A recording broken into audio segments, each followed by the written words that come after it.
নমস্কার, দেখছেন কলকাতা টিভি। আপনাদের সঙ্গে আমি ইন্দ্রাণী। শুরু করছি সেরা 10। প্রথমে যে খবরের দিকে নজর রাখবো, বসিরহাটে রেখা পাত্রের বিজেপি প্রার্থী হওয়া নিয়ে দ্বিধা বিভক্ত সন্দেশখালী।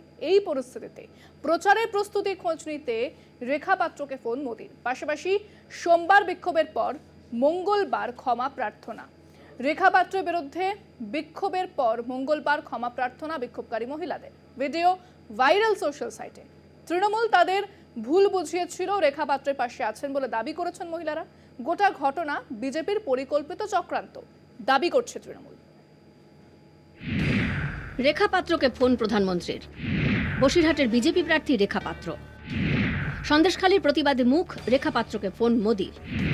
প্রচারের প্রস্তুতির খোঁজ নিতে রেখাকে ফোন মোদির। সন্দেশখালীতে শেখ শাহজাহানের বাড়িতে ইডির অভিযান। শাহজাহানের গ্রেফতারির সাক্ষী থেকেছে রাজ্যবাসী। জমি আত্মসাৎ, মহিলা নির্যাতনের অভিযোগ ওঠে শেখ শাহজাহান, শিবু সর্দার, উত্তম হাজরাদের বিরুদ্ধে। মুখ খুলেছিলেন সন্দেশখালীর মহিলারা। ক্রমে নির্যাতিতাদের মুখ হয়ে ওঠেন রেখা পাত্র। নারী নির্যাতনের ভয়ঙ্কর অভিযোগে সোচ্চার হন তিনি। এমনকি স্বয়ং প্রধানমন্ত্রী নরেন্দ্র মোদীর সভা বারাসতে আসেন সন্দেশখালীর মহিলারা। তাদের সঙ্গেও কথা বলেন তিনি। সেই সন্দেশখালীকে সামনে রেখে ভূমিকন্যা রেখা পাত্রকে বসিরহাট লোকসভা নির্বাচনের বিজেপি প্রার্থী করেছে শীর্ষ নেতৃত্ব। সেই রেখা পাত্রকে প্রার্থী ঘোষণার পরই এলাকার মহিলারা সোমবার প্রার্থী বদলের দাবিতে হাতে প্ল্যাকার্ড নিয়ে বিক্ষোভ করে। মঙ্গলবার বসিরহাটের বিজেপি প্রার্থী রেখা পাত্রর কাছে ক্ষমা চাইলেন বিক্ষোভকারী মহিলারা। তাদের দাবি, তৃণমূল তাদের ভুল বুঝিয়েছিল। এ যেন একেবারে উলট পুরাণ। বৌমা প্রার্থী হওয়ায় খুশি রেখা পাত্রর শাশুড়ি অনুপমা পাত্র। রেখা পাত্রকে প্রার্থী চাই না বলে পোস্টার পড়ে সন্দেশখালীর বিভিন্ন গ্রামে। এমনকি রেখার গ্রামে তাঁর বিরুদ্ধে পোস্টার সাঁটা হয়। পোস্টার নিয়ে ঘরোয়া অস্বস্তি ঢাকতে পারছে না বিজেপি। আর এদিন রেখার পাশে থাকবেন বলে জানিয়েছেন তারা। আসন্ন লোকসভা ভোটে রাজ্যের শাসক তৃণমূলকে বিততে সন্দেশখালীকে অস্ত্র করে বাংলায় প্রচার করতে চায় বিজেপি। সেই লক্ষ্যে মহিলা প্রতিরোধ বাহিনীর অন্যতম মুখ রেখাকে প্রার্থী করে চমক বিজেপির। এবার রেখা পাত্র দিল্লিতে পৌঁছন কিনা তা বলবে সময়। বসিরহাট থেকে সঞ্জিত চক্রবর্তীর রিপোর্ট, কলকাতা টিভি। এই আন্দোলনের পাশে যারা করছেন তারা ভুল বুঝে করছেন, সবাই মেনে নেবে, সমস্যা মিটে যাবে। সন্দেশখালীর কলোনিপাড়া থেকে সঞ্জিত চক্রবর্তী, কলকাতা টিভি। খবরে ভোটের মুখে ফের নজিরবিহীন আক্রমণ দিলীপ ঘোষের। এবার মুখ্যমন্ত্রীর বাবার পরিচয় নিয়ে প্রশ্ন তুলে বিতর্কে জড়ালেন দিলীপ ঘোষ। দিলীপ ঘোষ রাজনৈতিক নেতৃত্বের নামে কলঙ্ক, তোপ তৃণমূল নেতৃত্বের। কমিশনে নালিশ তৃণমূলের।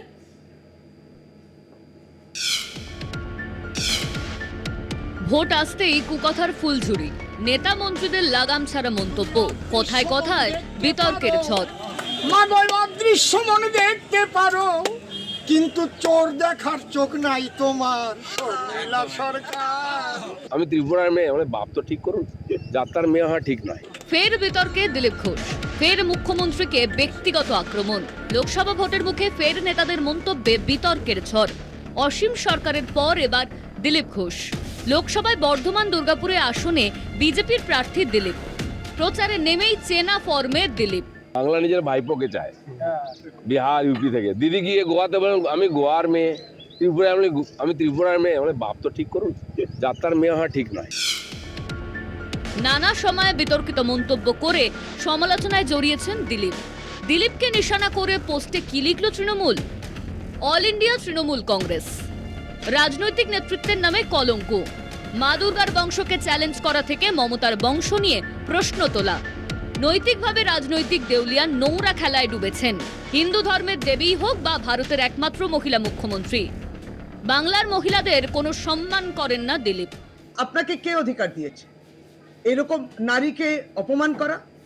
ভারতীয় জনতা পার্টি প্রতিনিয়ত মমতা বন্দ্যোপাধ্যায়কে আপনি অপমান করছেন। এ তো হতে পারে না, এটা চলতে দেয়া যায় না। আপনার কোনো অধিকার নেই। আপনি এক্ষুনি ক্ষমা চান, জানি না এটা ক্ষমাযোগ্য কিনা। বাংলার মানুষ আপনাকে ক্ষমা করবে না। দিলীপের মন্তব্যকে সমর্থন করছে না বিজেপি। রাজনীতিতে লড়াই জোরদার হোক, কিন্তু এমন কোনো ভাষা প্রয়োগ করা উচিত নয় যেটা স্বাভাবিকভাবেই যে নির্বাচনী আচরণবিধি লঙ্ঘনের মতো শোনায়। তো বিষয়টা যেটা আছে সেটা আমার মনে হয় সেইভাবে সকলে চিন্তা করলেই বিষয়টা ঠিকঠাক হবে। দিলীপের কুকথার বিরোধিতা করে তৃণমূলের কড়া পদক্ষেপ। জাতীয় নির্বাচন কমিশনের নালিশ করছে তৃণমূল। কলকাতা টিভি। দুই বিধানসভা উপনির্বাচনে প্রার্থী ঘোষণা বিজেপি। তাপস রায় পদত্যাগের পর বরানগর বিধানসভার উপনির্বাচন। সেখানকার বিজেপি প্রার্থী কাউন্সিলর সজল ঘোষ। বিধায়ক ইদ্রিস আলীর মৃত্যুর পর ভগবানগোলা থেকে বিজেপির হয়ে লড়বেন মণ্ডল সভাপতি ভাস্কর সরকার। লোকসভা ভোটের সঙ্গে বিধানসভা উপনির্বাচনের দিনক্ষণ ঘোষণা করেছে নির্বাচন কমিশন। বাংলায় দুদিনে হবে উপনির্বাচন। 7ই মে ভগবানগোলায় উপনির্বাচন, 1 জুন বরানগরে উপনির্বাচন। উপনির্বাচনের প্রার্থী ঘোষণা করে তৃণমূলের থেকে এগিয়ে রইল বিজেপি। ভগবানগোলা বিধানসভা কেন্দ্রের প্রার্থী ভাস্কর সরকার। বরানগর বিধানসভা কেন্দ্রে সজল ঘোষকে প্রার্থী করল বিজেপি। ভগবানগোলার বিধায়ক ছিলেন ইদ্রিস আলী। তার মৃত্যুর পর থেকেই বিধায়ক শূন্য ভগবানগোলা, তাই সেখানে উপনির্বাচনের প্রয়োজন। 7ই মে তৃতীয় দফার লোকসভা নির্বাচনের দিনই ভগবানগোলা বিধানসভায় উপনির্বাচন। সেখানে বিজেপির প্রার্থী ভাস্কর সরকার। আমডাহুরায় বিজেপির মণ্ডল সভাপতি ভাস্কর। সেই অর্থে পরিচিত মুখ না হলেও দীর্ঘদিন ধরে রাজনীতির সঙ্গে যুক্ত ভাস্কর। সম্প্রতি তৃণমূলের হাত ছেড়েছেন তাপস রায়। লোকসভা ভোটে লড়ছেন বিজেপির হয়ে। ইস্তফা দিয়েছেন বরানগরের বিধায়ক পদ থেকেও। 1 জুনের ভোট ঠিক করে দেবে বরানগরের নতুন বিধায়কের নাম। বরানগর থেকে বিজেপির হয়ে লড়তে চলেছেন 50 নম্বর ওয়ার্ডের কাউন্সিলর সজল ঘোষ। বঙ্গ রাজনীতিতে পরিচিত মুখ সজল। মধ্য কলকাতার কাউন্সিলর হলেও এবার তার লড়াই উত্তর কলকাতায়। বরানগরে তাপস রায়ের জায়গায় কতটা কঠিন হবে সজলের লড়াই? বিজেপিকে হারাতে এই দুই কেন্দ্রে কাদের প্রার্থী করবে তৃণমূল? নজর সেদিকে। কলকাতা টিভি। বাড়িতে ম্যারাথন তল্লাশির পর এবার রাজ্যের মন্ত্রী চন্দ্রনাথ সিনহাকে ইডির তলব। শিক্ষক নিয়োগ দুর্নীতি মামলায় নোটিশ দিয়ে চন্দ্রনাথকে সমন কেন্দ্র এজেন্সির। বুধবার বেলা 11টার মধ্যে সেজো কমপ্লেক্সে তাকে ডাকা হয়েছে।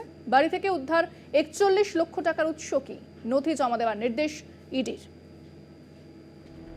লোকসভা ভোটের মুখে ইডি স্ক্যানারে রাজ্যের মন্ত্রী চন্দ্রনাথ সিনহা। শুক্রবার তল্লাশি, বুধে সমন।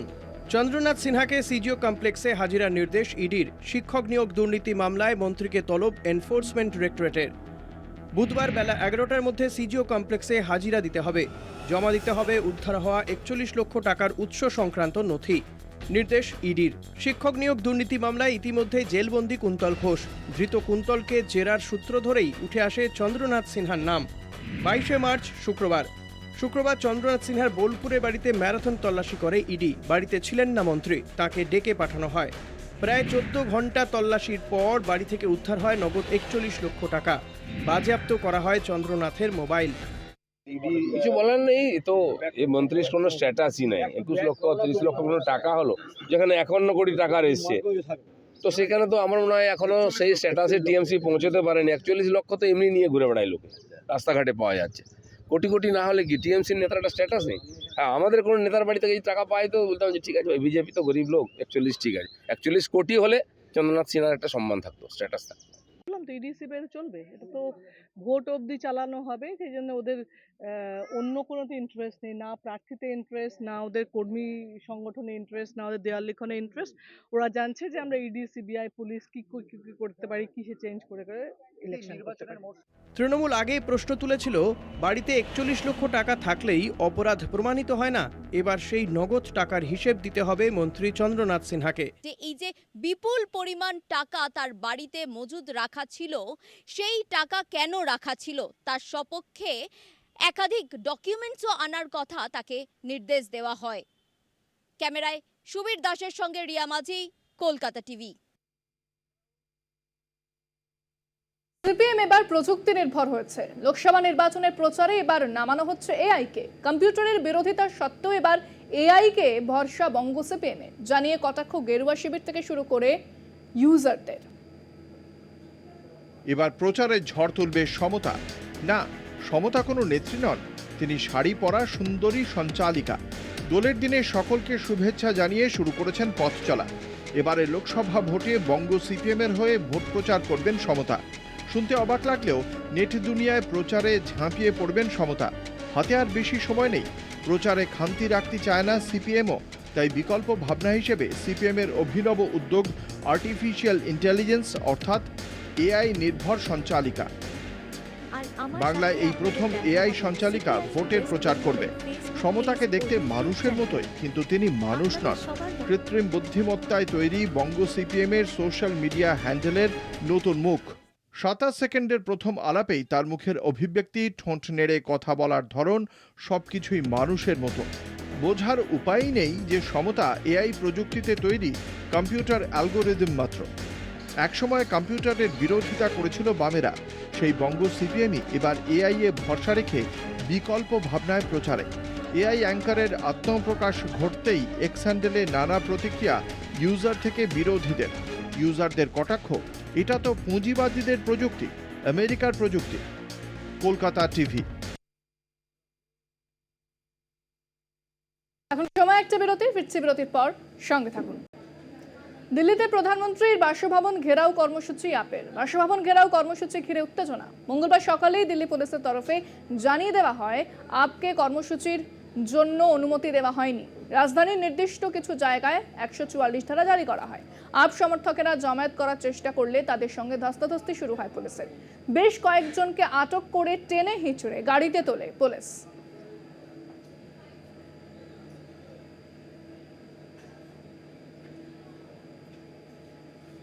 हमारी डिमांड ये है कि हमारे नेता अरविंद केजरीवाल को फौरन रिहा किया जाए।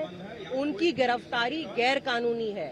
मोदी जी को डर है कि आने वाले लोकसभा चुनाव में अरविंद जी प्रचार ना करें, उनको प्रचार करने से रोकने के लिए गिरफ्तार किया गया है। देखिए, शराब घोटाले से लोगों का ध्यान भटकाना चाहते हैं। कभी कहते हैं आज एक ऑर्डर आ गया, फिर कहते हैं दूसरा ऑर्डर आ गया। 9 साल तक मुख्यमंत्री रहे अरविंद केजरीवाल जी, 9 साल तक तो उन्होंने ऑर्डर पास नहीं किया। अब जल मंत्री को नहीं पता कि दिल्ली के अंदर सूवेज और जल की प्रॉब्लम है, हेल्थ मिनिस्टर को ये नहीं पता कि दवाइयों की प्रॉब्लम है, लेकिन अरविंद केजरीवाल जो ईडी कस्टडी में है वो नौटंकी कर रहे हैं। मैंने आज एलजी साहब से रिटर्न में कंप्लेंट दी है, ईडी डायरेक्टर को कंप्लेंट दी है कि जो फोर्ज लेटर उन्होंने प्रोड्यूस की थी उसके ऊपर इन पे कार्रवाई हो। গান্ধী হত্যাকারী নাথুরাম গোডসেকে নিয়ে মন্তব্যের জেরে প্রাক্তন বিচারপতি তথা বিজেপি প্রার্থী অভিজিৎ গঙ্গোপাধ্যায়ের সমালোচনার সরব হল কংগ্রেস। প্রধানমন্ত্রীর আশীর্বাদ পুষ্ট প্রাক্তন বিচারপতি জাতির জনককে গোডসের সঙ্গে জড়িয়েছেন বলে দাবি করেছেন এআইসিসির সাধারণ সম্পাদক জয়রাম রমেশ।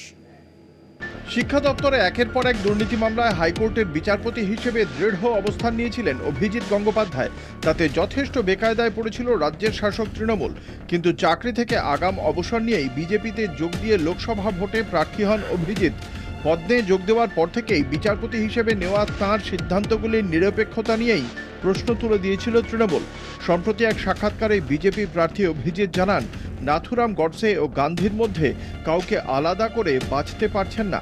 তাঁর যুক্তি, গান্ধী হত্যাকারী নাথুরাম সম্পর্কে কিছু শুনলেও সে বিষয়ে তাঁর পড়া হয়নি, তাই গান্ধী ও গডসের মধ্যে কাউকে বাছার প্রশ্নে তিনি সিদ্ধান্ত নিতে চান না। গান্ধীজির আততায়ীকে নিয়ে তাঁর ওই বক্তব্যের সমালোচনায় সরব হয়েছে কংগ্রেস। দলের নেতা জয়রাম রমেশ বলেন, হাইকোর্টের একজন প্রাক্তন বিচারপতি কিভাবে জাতির জনক সম্পর্কে এমন মন্তব্য করেন তা বিস্ময়কর।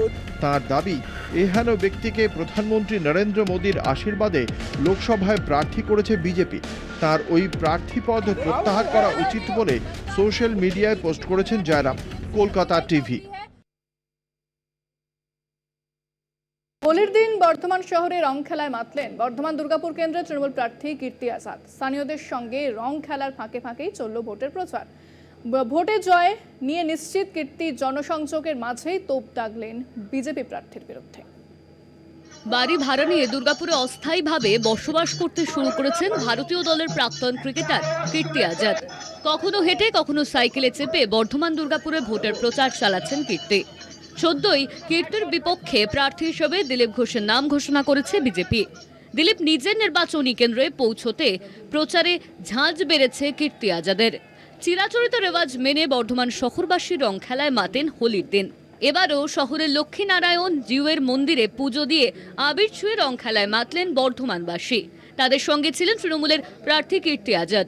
বর্ধমানে প্রার্থী হয়েই কীর্তির বিরুদ্ধে বহিরাগত ইস্যু তুলেছিলেন দিলীপ ঘোষ। প্রচারে তার জবাব দিলেন কীর্তি আজাদ। বর্ধমান দক্ষিণের বিধায়ক খোকন দাসের আয়োজনে রং খেলার পাশাপাশি এদিন ভোট প্রচার চালালেন কীর্তি আজাদ। তার সঙ্গে পথ হাঁটলেন বর্ধমানের তৃণমূল কর্মী সমর্থকেরা। কাঞ্চননগর উদয়পল্লীর বাসিন্দারা কীর্তি আজাদকে সামনে পেয়ে তাদের আবেগ যে আটকে রাখতে পারেননি তা মিছিলে তাদের সংখ্যা দেখেই স্পষ্ট বোঝা গেছে। কলকাতা টিভি। জাহাজের ধাক্কায় ভেঙে গেল বিশাল ব্রিজ। মধ্যরাতে আচমকাই একটি মালবাহী জাহাজের ধাক্কায় আমেরিকার বাল্টিমোরে ফ্রান্সিস স্কট কি ব্রিজ ভেঙে পড়ে। প্যাটাপস্কো নদীতে ভেঙে পড়ার পরই শুরু হয় কাজ। ঘটনায় বহু মৃত্যুর আশঙ্কা করা হচ্ছে। আমেরিকার বাল্টিমোরে ভয়াবহ দুর্ঘটনা, জাহাজের ধাক্কায় ভেঙে গেল বিশাল ব্রিজ। মঙ্গলবার মধ্যরাতে ফ্রান্সিস স্কটকে ব্রিজ ভেঙে পড়ে। স্থানীয় সময় রাত 1:30 নাগাদ ঘটে ঘটনাটি। মালবাহী জাহাজের ধাক্কায় সেতুটি ভেঙে পড়ে প্যাটাপস্কো নদীতে। ঘটনার সেই ভিডিও মুহূর্তের মধ্যেই ভাইরাল হয়ে যায় সোশ্যাল মিডিয়ায়, যা দেখে রীতিমতো আঁতকে উঠেছেন নিট নাগরিকরা। ভিডিওটিতে দেখা যায় জাহাজের ধাক্কায় সেতুটি ভেঙে পড়ার পাশাপাশি জাহাজটিতেও আগুন লেগে যায়। যদিও কিভাবে এই ঘটনা ঘটেছে সে সম্পর্কে এখনো নিশ্চিতভাবে কিছু জানায়নি জাহাজ সংস্থাটি। তবে এই ঘটনায় জাহাজের নাবিকদেরই দায়ী করেছে সংশ্লিষ্ট এই সংস্থা। খবর পেয়েই দ্রুত ঘটনাস্থলে পৌঁছয় উদ্ধারকারী দল ও পুলিশ। সেতুটি যে সময় ভেঙে পড়ে সেই সময় একাধিক গাড়ি যাতায়াত করছিল ব্রিজে। স্বাভাবিকভাবেই সেতুটি আচমকা ভেঙে যাওয়ায় বহু মানুষের প্রাণহানির আশঙ্কা করা হচ্ছে। তবে এখনো সরকারিভাবে হতাহতের কোনো খবর জানানো হয়নি। প্রসঙ্গত, এই ফ্রান্সিস স্কট কি বাল্টিমোরের একটি গুরুত্বপূর্ণ সেতু, যা ভেঙে পড়ার কারণে ব্রিজের দুদিকের প্রায় সমস্ত রাস্তাই বন্ধ করে দেওয়া হয়েছে। ভোগান্তিতে পড়েছেন সাধারণ মানুষ। কলকাতা টিভি।